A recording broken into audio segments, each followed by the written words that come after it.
마블 스타워즈보다 재밌다. 우주 장면은 정말 리얼하다. 비주얼이 신박. 김태리, 송중기 최고다.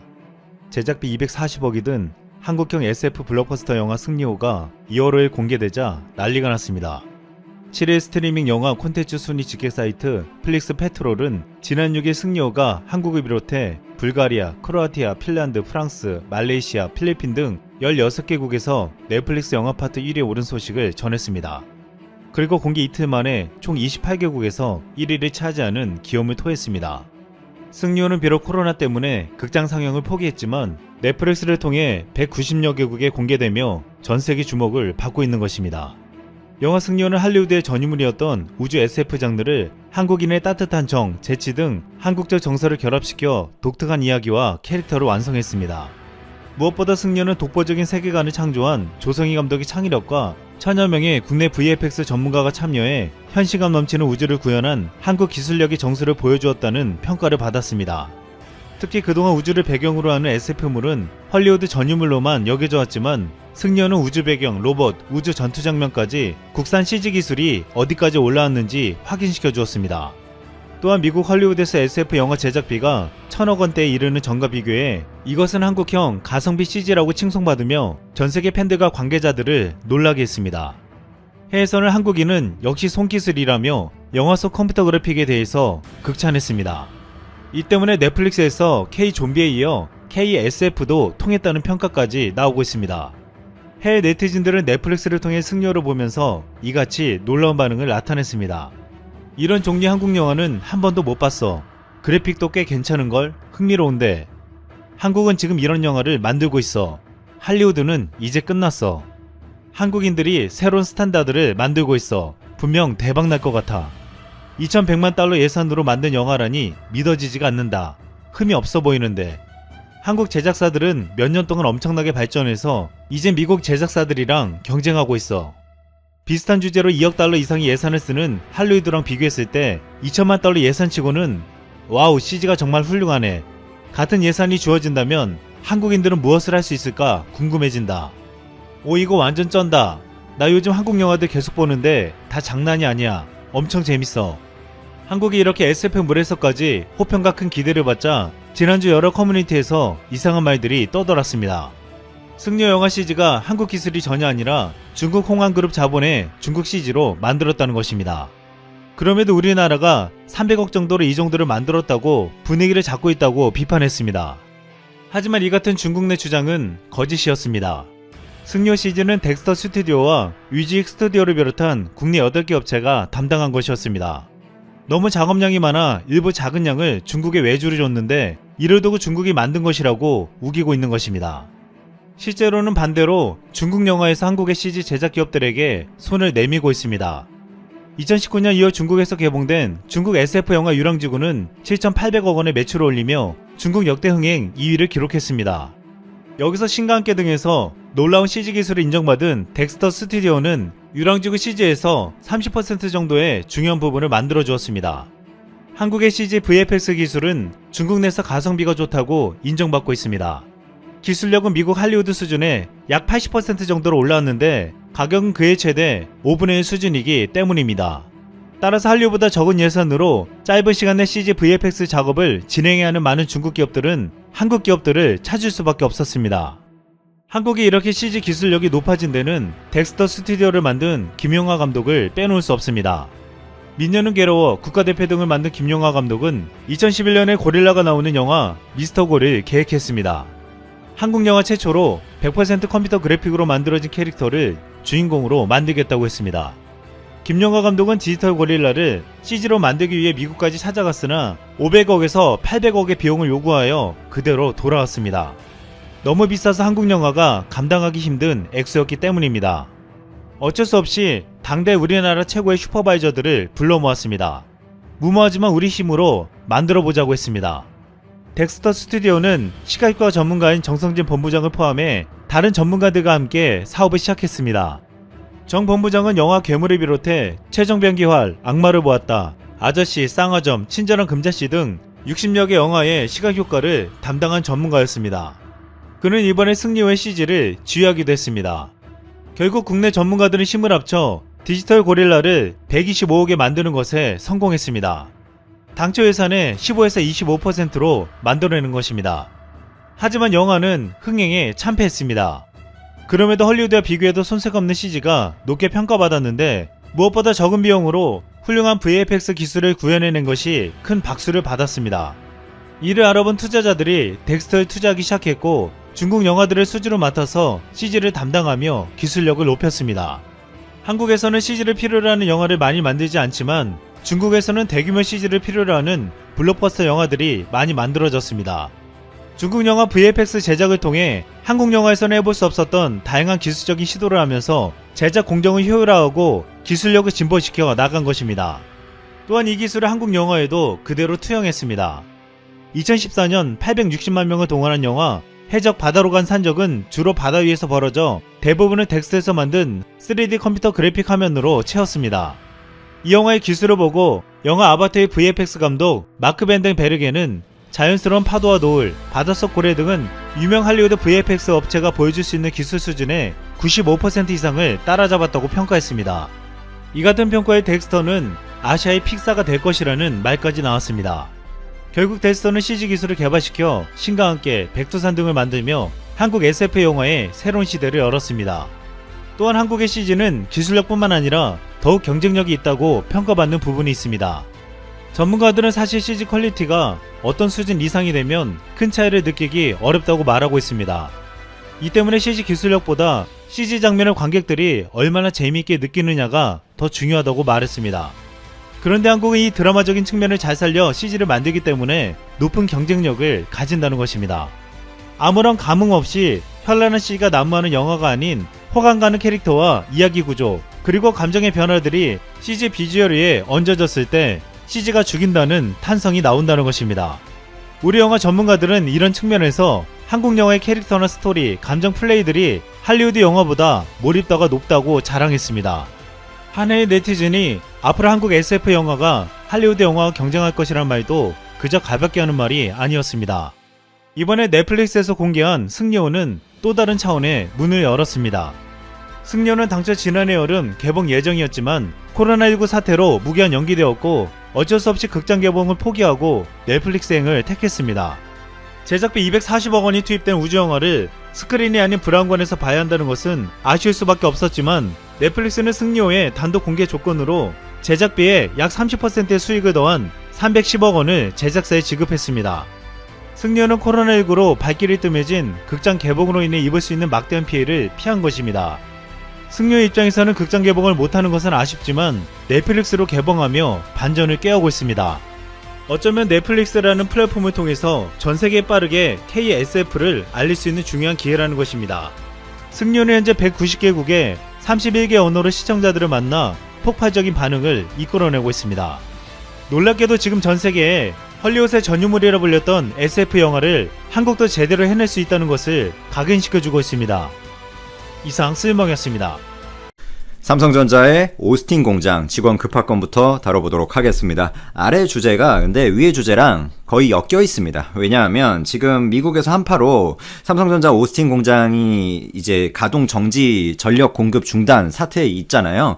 근데 NXP 공장도 지금 가동 중단이고 거기에 인피니언 공장도 가동 중단입니다. 무슨 회사들이죠? 차량용 반도체 전문 회사들이죠. 그러니까 그 차량용 반도체 공급 대란이 심해지고 있고 그거에 GM이 피해를 입고 있고 바이든이 헬프 요청을 치고 있고 이 아래 주제랑 위에 주제랑 결국에 연관성이 깊다라고 보시면 되고 이 직원을 급파를 했는데 생각보다는 피해가 많이 없을 것 같아요. 그러니까 물론 당연히 정상적인 가동에 비해서는 피해가 있겠지만 이게 예측 불허 상태에서 갑자기 전기가 나가면서 셧다운된 게 아니라 전력 공급 부족 사태를 이제 오스틴에서 인지를 하고 삼성전자에 통보를 하면서 진행이 된 거라서 생각보다 대비 이후에 이제 진행이 됐다. 물론 피해는 당연히 있지만 그래도 갑자기 정전이 난 그 사태에서 모든 게 불량 처리나고 그 상황하고는 조금 우리가 다르게 봐야 된다라는 부분이고 빠른 수습을 위해서 삼성전자가 이번에 미국 텍사스주 오스틴 공장에 삼성전자 임직원하고 관련된 이 협력업체 기술진을 이번 주부터 파견을 합니다. 현재 화성, 기흥, 평택 사업장 임직원과 협력업체 직원 대상으로 파견 인원 뽑고 있고요. 그 다음에 한 적어도 50명 이상의 한 70명, 80명의 파견 인원이 나갈 것으로 당연히 이제 코비드-19 검사하고 이제 재가동을 위한 라인 셋업 작업에 투입이 될 거다. 요렇게 보시면 될 것 같습니다. 오스틴 공장이 그 1998년에 지어졌거든요. 그러니까 상당히 오래된 공장이죠. 20년이 넘은. 근데 이 가동 중단 공장이 멈춘 것은 그 설립 이후에 처음입니다. 그리고 생산 재개 시점도 지금 굉장히 난감한 상황이에요. 지금 미국의 북극발 맹추위로 전력난을 겪으면서 결국에 오스틴 에너지가 지역 대기업들의 공장 가동을 중단할 것을 명령한 거고, 삼성전자만 중단한 게 아니라 NXP 그리고 인피니온 이런 반도체 업체들이 전부 가동 중단 상태입니다. 오스틴에서 삼성은 이제 14나노 시스템 반도체 파운드리 라인을 운영하고 있는데, 요 부분에 있어서 예를 들어서 실제로 지난 18년 3월에 평택 사업장에서 30분 정도 좀 안 되는 정전이 일어났거든요. 그때 한 500억 정도 피해가 발생을 했어요. 그리고 화성자 사업장에서 2019년 12월 재작년에 정전이 됐을 때도 그때 2분 정도 정전이 됐었는데 수십억 원 수준의 피해가 발생했습니다.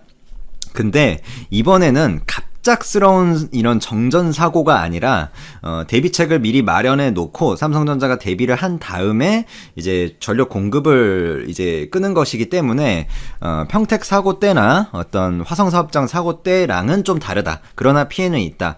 요 정도로 최소화하기 위해서 직원도 급파하고 있다. 요 정도로 우리가 이해를 하면 뭐 크게 틀리지 않을 것 같습니다. 근데 이로 인해서 더 심화되는 문제들이 있어요. 삼성전자의 영업이익이 이 가동 중단되는 동안 당연히 좀 타격을 받을 테니까 그것도 물론 문제인데, 더 이 산업 밸류체인적으로 심화되는 문제는 바로 차량용 반도체 공급 대란입니다. 이번에 삼성전자도 차량용 반도체의 미미하지만 매출 비중을 가지고 있고, NXP, 인피니온 이런 회사들은 차량용 반도체 전문 회사들이잖아요.